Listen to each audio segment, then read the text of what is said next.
Bizkaiko Foru Aldundiarekin etengabe lanean aritu izan gara. Hainbat lan batzar eta eztabaidak ere izan doguz. Gure udalerrietako bizilagunei bizikalitatea hobetzeko asmoz. Hori da gure helbururik garrantzitsuena. Hona hemen, demagogia barik eta seriotasun osoz, behar lan luze eta isil honen emaitzok, hemen daukozuez. Erantzukizunez jokatuko dugu, eta ordua da, bada, herritarrei egitasmoak aurkezteko. Aurkezten duguna da, orain dela urte batzuk hartutako konpromisua, aurkeztea, gauzatzea eta ikusteko eta azkenean gozatzeko. Nire aldetik, datu bi bakarrik esango dutzuela alde batetik, gure planifikazioan aurten, urtea amaitu baino lehen, lanak aterako dugu zela konkurso publikora, ja datorren urtean lan osoak hasteko, bai gure aurrean daukaguna eta bai beste radial errepide barriak. Bestalde batetik datu bat.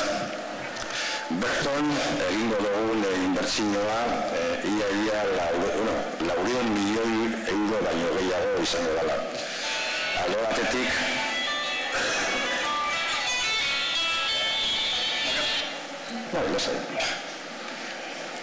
alde batetik bai Ermuako saihesbidea eta bai Gerediaga Elorrioko errepidean 355 milioi euro izango da inbertsioa, baina beste lehen itziarrak esan dagoenez beste inbertsio berezi bat egingo dugu eskualde honetan. Hau da, gaurko A8an beste karril barri bat Gerediaga garaino heltzeko eta handik beste eje bat hartuteko. Orduan